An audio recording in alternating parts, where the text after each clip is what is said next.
Good evening, and welcome to the community meeting for the Mosquito Fire for Thursday, September 15th. My name is Nathan Judy, Information Officer for California Interagency Incident Command Team 5. This evening you will hear from members of our Unified Command Team and our cooperators. With us tonight we have our ASL interpreter that will be helping out. After the formal briefing, we'll be addressing questions submitted earlier online. One submitted during the chat will be answered during the chat and afterwards.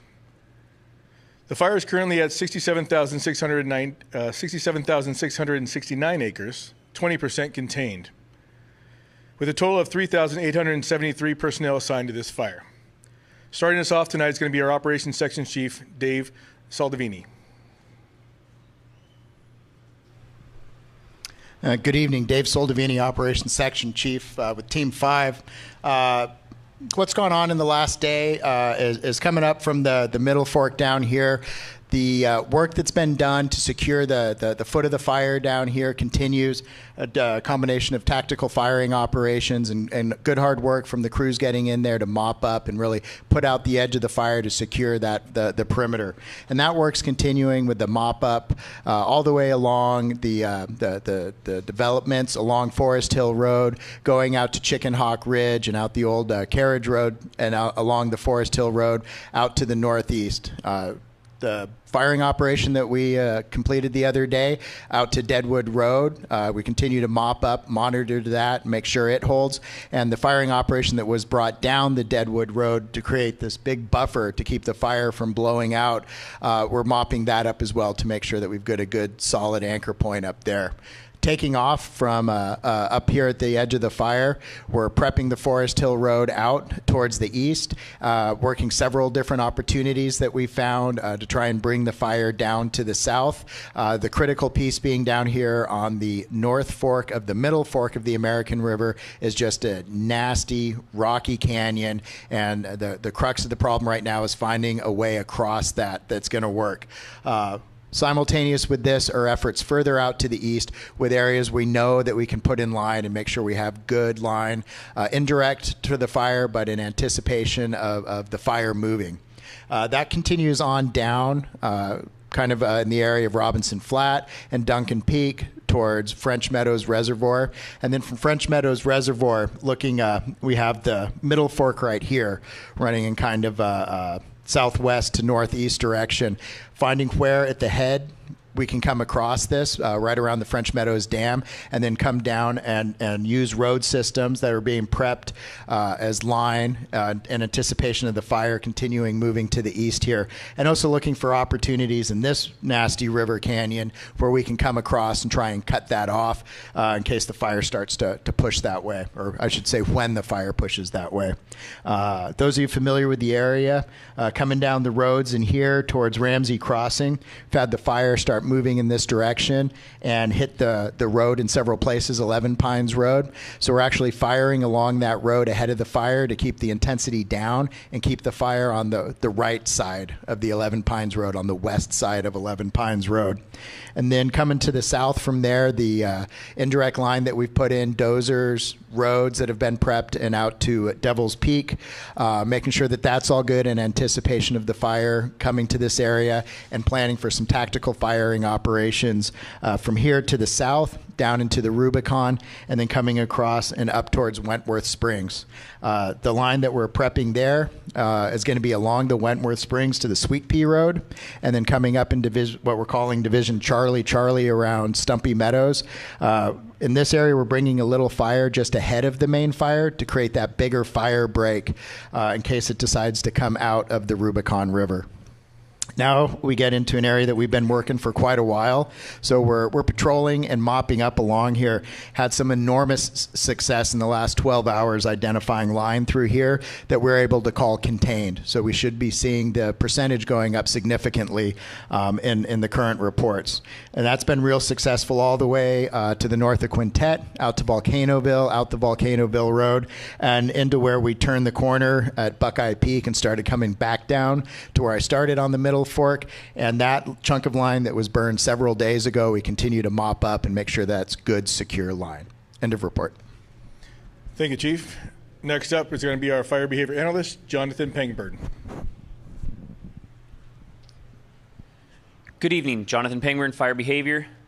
I'm going to start off with a bit of a weather update.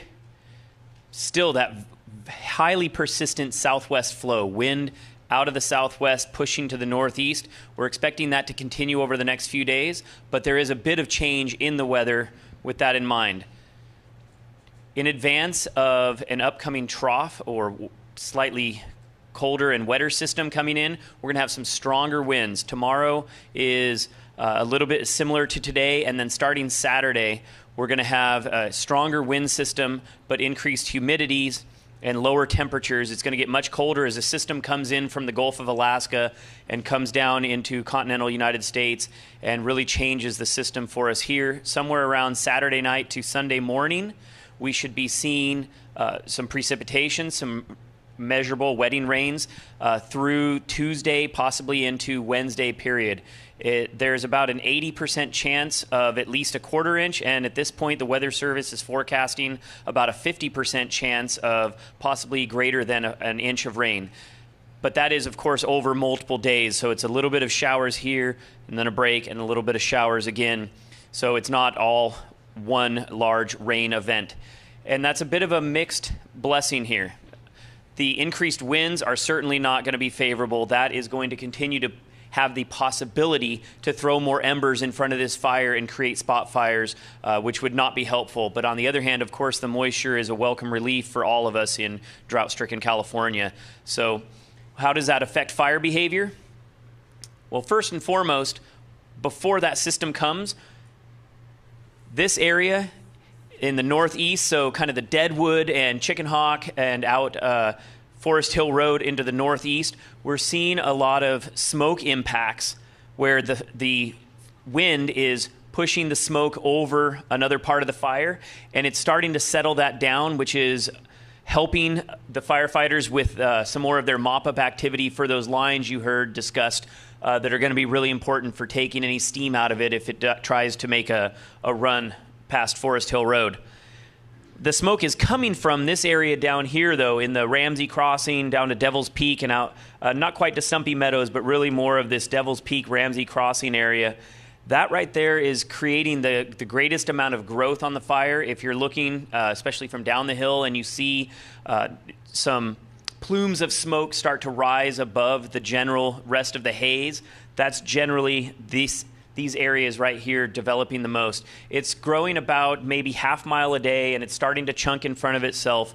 And I just want to address something that I mentioned before. The fuels are very, very dry. As you know, we've been in a drought, and we had a record heat wave. And so the cooler temperatures and the lighter winds are certainly helpful for not spreading the fire as fast as it had been traveling. But the difficulty of control out in the heavier fuel loading in this particular area is going to continue to create a challenge. And that's why you just heard the plan for not only one line coming down here, but multiple redundancies and secondary contingencies to make sure that we have a good opportunity to stop the fire. And then, of course, I want to address the primary concern in communities from Quintet, the Georgetown Divide volcano area, Volcanoville, Forest Hill, Todd Valley, all of those, no movement expected. The piece that is still being burned in here next to Todd Valley Estates is going very, very well. That's been backing down the hill and has been quite a successful operation to this point. Thank you. Thank you, Jonathan. Appreciate that. With us tonight, we have from PG&E Government Affairs, Brandon Sanders. Thanks, Nathan. Hello and good evening. My name is Brandon Sanders. I am a senior representative within the Local Government Affairs organization at Pacific Gas and Electric Company.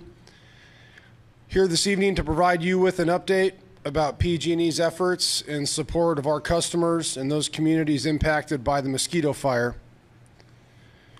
I'm happy to report that since the beginning of the event, PG&E has had 0 safety incidents.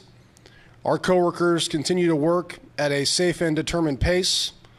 to bring electric service back to those affected by the incident. We currently have, as of this evening, just upwards of 2,600 customers without electric service within the impacted area. The distribution of that is approximately 2,200 on the Forest Hill Divide and approximately 400 on the Georgetown Divide. Those outages have been put in place in the interest of firefighter safety and at the direction of the incident. We continue to assess damage across the system, both on the distribution and the transmission side of our operation. We were able to get some access with air resources to patrol portions of the impacted transmission lines today, and will continue to do so as conditions allow. PG&E has mobilized our vegetation management resources in areas where it is safe to do so. Our crews will be marking hazard trees with fluorescent green paint. The markings will be either F1, that is Foxtrot 1, or F2. The F1 trees pose an immediate threat to either existing or planned reconstructed overhead electrical equipment, and will be worked on over the coming days as access is available based on fire conditions. We have, once again, as I shared earlier in the week, we have partnered with the Placer Community Foundation as well as the Dorado Community Foundation as an additional measure to support our customers who have been affected. That's the end of my report. I will be around for questions if there are any. Thank you. One item I did want to go ahead and cover, it's as it relates to natural gas. We have received some questions regarding impacts to the natural gas transmission and distribution system. For those who live on the Forest Hill or Georgetown Divide, they know that we do not serve natural gas in those areas.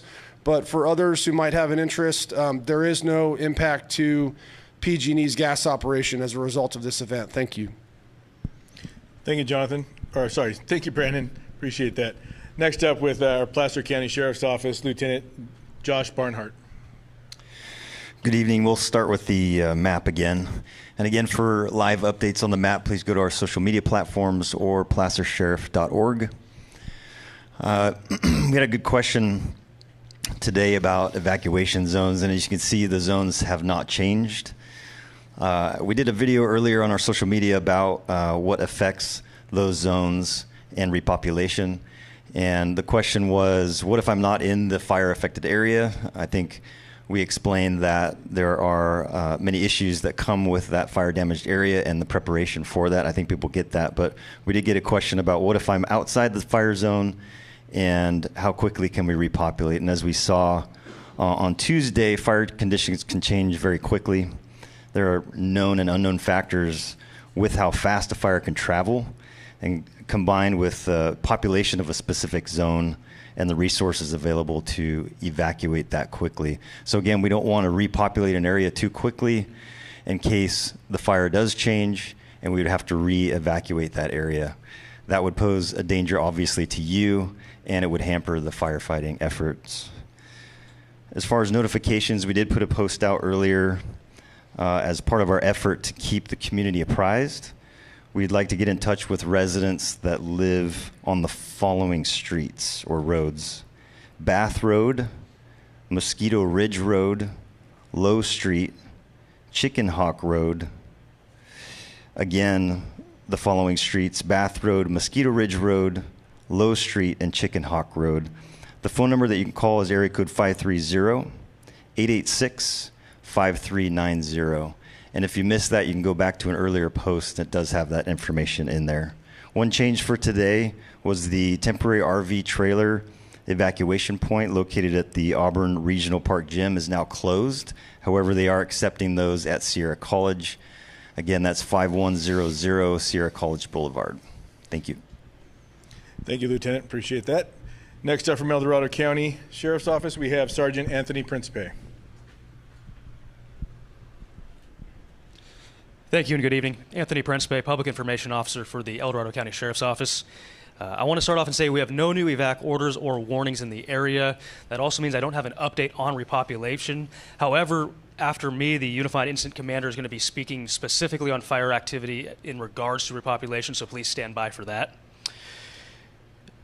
Right now, currently, people under evacuation, we have 5,400 under evacuation order and 11,500 under evacuation warning. For staffing, we have 16 EDSO personnel doing roaming patrols in the impacted area, as well as 43 mutual aid. That's 24/7 patrol in the area, traffic control points and all that to keep the area safe. During this last 24-hour operational period, we had 1 arrest for 1 person coming into the evacuation zone and resisting arrest. We have 37 structures that have been destroyed or over 50% damaged. This includes 16 single-family homes, 4 mobile homes, and 2 motorhomes. If you need to check the status on your home in the area, you can do that in 2 ways. You can do that at edcgov.us or by calling 211. To discuss repopulation really quick, when repopulation occurs, it's going to happen in waves. With these waves, areas that were impacted by fire will take longer than areas that were not. For the areas that were impacted by fire, we want to reach out to those, and we will reach out to those homeowners to give them a chance to view their homes before anybody else can get into the area.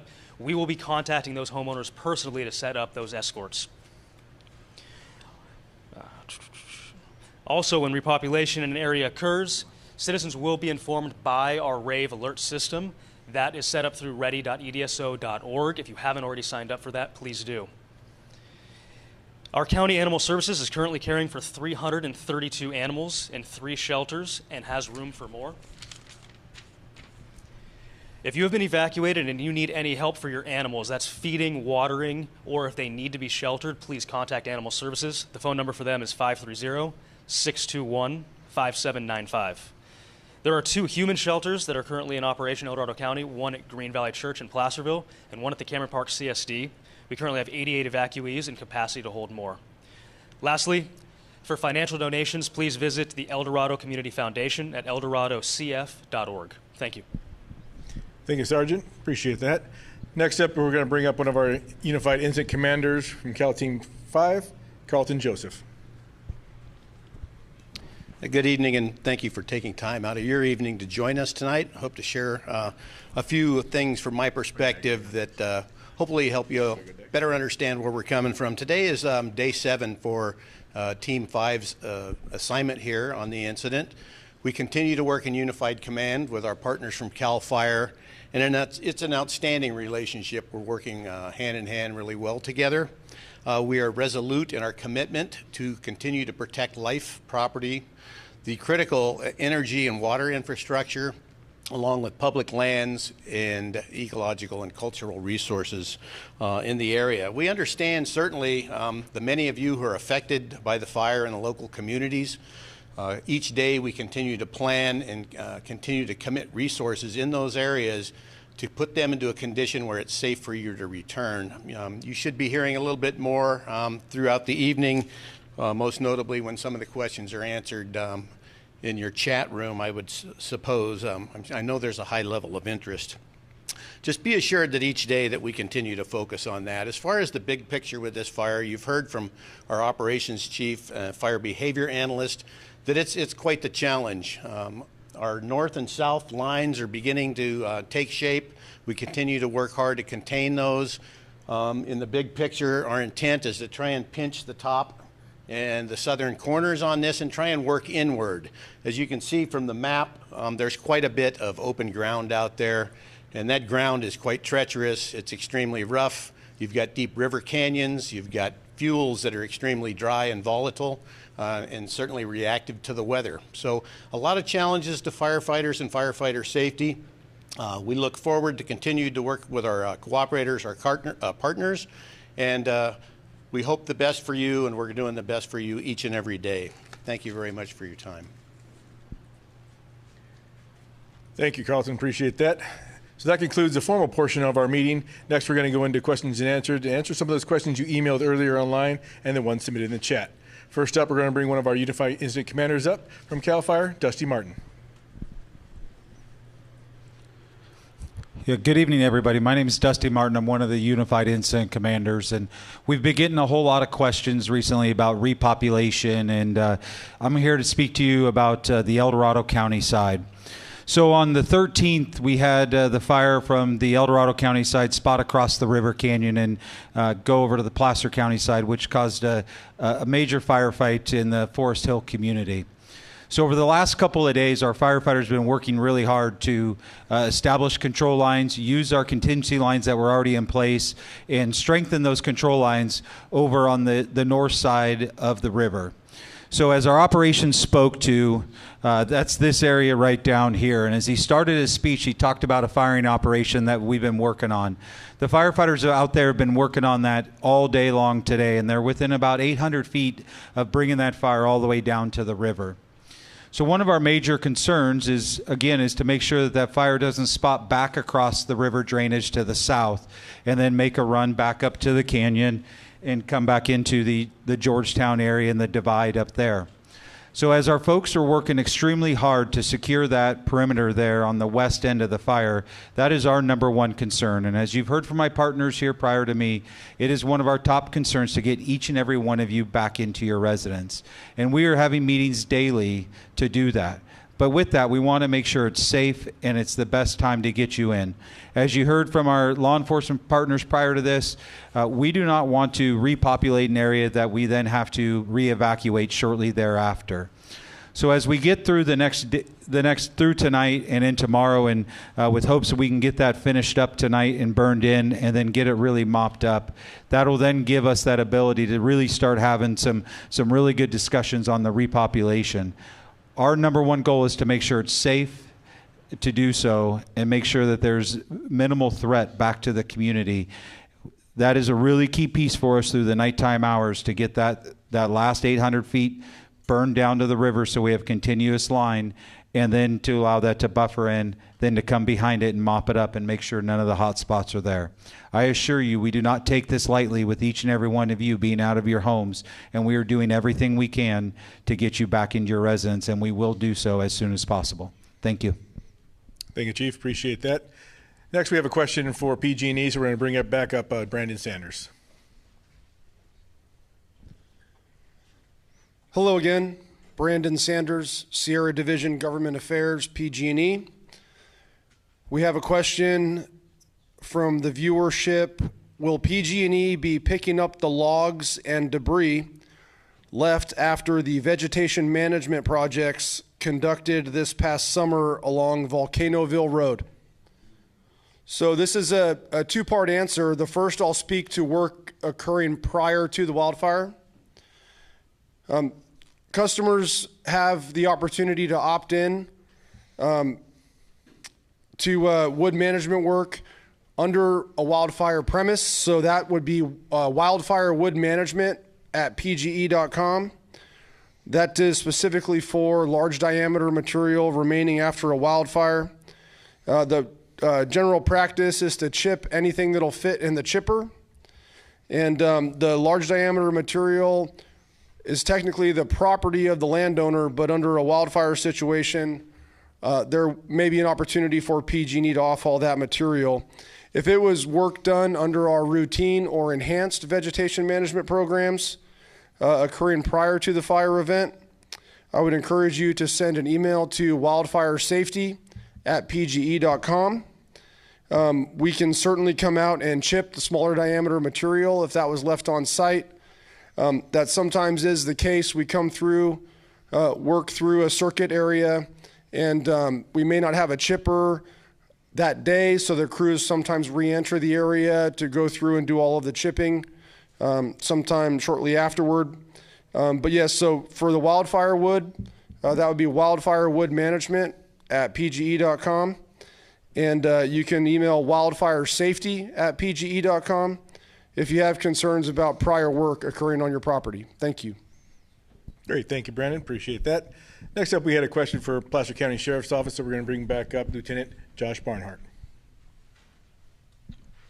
A couple questions. One is, if your property is in an evacuation warning zone, not an order zone, why are you not allowed to return home and stop by a barricade? If I show you my address, why can't I go in? And you should be able to. If you're stopped at the barricade and you can show proof that you live in an evacuation warning zone, you should be allowed in. So we'll address that tonight if that's an issue for you. Another question is, what number can I call when I'm allowed to go back home? So just pay attention. There's probably not going to be a specific number. However, you can call 211 for more information if you need that. But our live map is going to be one of the best ways to figure out if if evacuation has been lifted. Thank you. Thank you, Lieutenant. Appreciate it. Next up, we have some questions for the El Dorado County Sheriff. So we'll bring back up Sergeant Anthony Principe. Thank you. I got two questions. First question, are they going to reopen or repop by zone? No, it's not going to be repopulating by zone. This is a fluid environment, so depending on fire activity, that's going to determine what areas are going to open or remain in warning or order status. So no, it won't happen specifically by zone. It may change and likely will change. Second question is a two-part. One was answered, and that was discussing that Volcanoville residents will have a chance to go in prior to anybody else and check out their damaged or destroyed homes. The second part of that is, will they need proof of residency? In essence, yes, we will work with all of our residents up there to make sure that we can get you in, but we also need to make sure that people that belong are getting in and people that don't belong are not getting in. Thank you. Thank you, Sergeant. And we've received a few questions for our Operations Section Chief as well, so we're going to bring back up Dave Saldivini. Hello again. Got a number of questions here about the potential for the fire getting into some different communities. The first one came in, any chance it will get to Placerville? I had a chance to talk to our fire behavior expert, and we both agreed that as close as you can get to a 0% chance is where we're at for the fire getting to Placerville. So there's a very very improbable chance, but 99.9% it will not get to Placerville.